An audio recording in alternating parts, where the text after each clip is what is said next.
Now, please join me in welcoming Representative of Virginia's 5th District, John McGuire. Representative.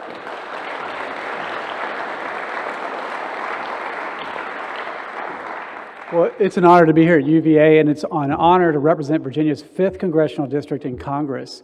For those of you who don't know, this district happens to be the gateway to the Bill of Rights.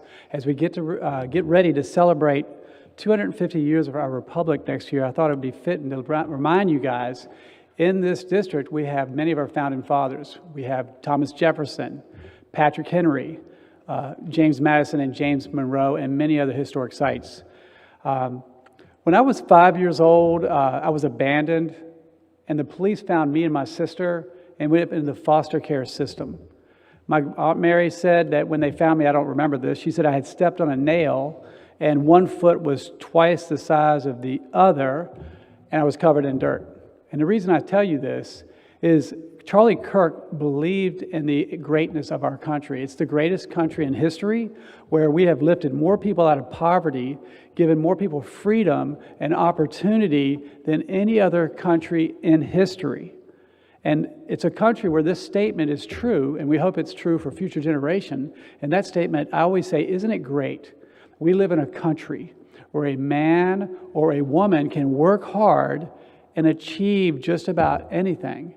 I mean, for me to be a representative of Congress, almost 800,000 people, having been left on the side of the road because my parents had alcohol, drug abuse issues. So I'm 57 years old, never tasted alcohol, done drugs or cigarettes, but I tell people, don't worry, I got plenty of other issues.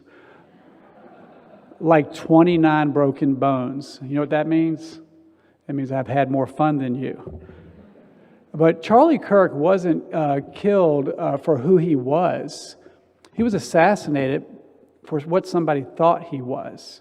You know, he was probably the strongest advocate for the First Amendment. And his quote of, if he were to die, he said, "What would you want to be known for?" And he said, "I would want to be known for my courage and my faith in our Savior, Jesus Christ." And that's my favorite thing about him. And our founding fathers certainly thought that as well. My wife and I, she's my best friend. We have 5 children. She says, I'm number 6. You guys grew up way too fast. But what I told my children is that you cannot control other people, but you can control yourself. And I think Charlie embodied that. I watched a lot of his videos. I was elected to the Virginia House of Delegates in 2018. That's where Patrick Henry got his start in politics. And when I went down to the General Assembly, I had one person tell me that the other side is not your friend. Don't patron their bills, and whatever you do, don't you ever chief co-patron a Democrat bill. So you know what I did? I walked over and I chief co-patroned a Democrat bill. A couple of reasons why I did it. The number one reason, it was a good idea. And number 2, I'm not a robot. I'm here to represent everyone in my district, regardless of race, religion, party, or creed. And what I often say, as a military veteran, as a Navy SEAL, I serve with some of the most amazing people who've given their life for our country.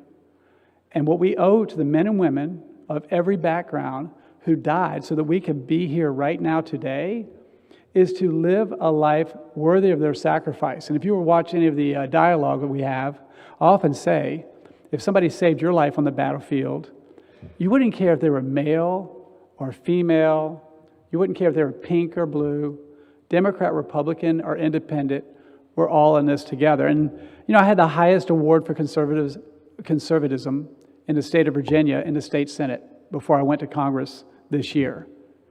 But every year, we were able to pass bills, John McGuire sponsored bills, with every Democrat, every Republican. Last year, I had 2 bills that every Republican said there is no way on earth you're going to pass these 2 bills. And we passed both bills with every Democrat and every Republican. So I'm going to let you in on a secret. We solved 5-year, 10-year, 20-year, 30-year problems for Virginians. And I wish I could say you elected the smartest guy out there with all the ideas. But the truth is, I don't think one of the ideas was mine. I think all of the ideas came from folks like you, people in the district, we the people, which is what our country is all about. And then by building those relationships, regardless of party, not me, but we have solved those problems. Charlie Kirk was all about that. And he got killed because he had a different opinion. And so it's easy to point fingers and blame both sides. But what I would ask you guys to do is if you see something, say something, do something, be vigilant. But we cannot control other people, but we can control ourselves. Now, yesterday, my wife and I, we just flew in last night, so I probably got a little bit of time zone going on. But we were in Arizona for Charlie Kirk's celebration of life in Phoenix, Arizona. And I don't think I've ever been to an event with so many people. I got my wife up at 3 a.m. to go, and she said it's way too early, but I don't know if it was early enough. And it ended up the Secret Service had to pick us up. We got as close as we could with an Uber. The Secret Service came and got me and my wife and got us in. But apparently there were thousands of people that couldn't get in. But there was no burning of vehicles, no burning of cities, and everybody just came together. And I've had so many people say that after 9/11, some of you guys are too young to remember, but of every party here, we all remember after 9/11, when those aircraft went into the buildings, went into the Pentagon, etc., how united our country is. It really is amazing what we can achieve if we treat each other with respect. If we can somehow put our differences aside, treat people with respect, and work together, we can turn a no into a yes, or an impossible to a possible. And Charlie Kirk totally believed that way. But I think that this person that wanted to silence Charlie Kirk's voice has failed, because I think we're going to see thousands and thousands of more Charlie Kirks that believe in their faith and believe in civil discourse, civil dialogue. We have to talk to each other. If you and I were to do business, and I said, here's how the deal is going to go. I get 100% of what I want, and you get 0% of what you want, we're not going to be able to do a deal. We're not going to be able to do business. So if you totally disagree with me on an issue, you know what? I'm still going to sit down with you. And if we totally disagree, I'm still going to respect you. And maybe at the end of that conversation, maybe you're a little better, maybe I'm a little better, maybe we can make the world a little bit better. So it's an honor to represent Virginia's 5th Congressional District. I am praying for Erica Kirk and their family. Those two children have to grow up without the guidance of their father. But evil does exist. It is a dangerous world. Let's keep an eye on each other. Let's stay vigilant. If you see something, say something, do something. And remember, only you can control you. God bless you. God bless UVA. Thanks for having me here.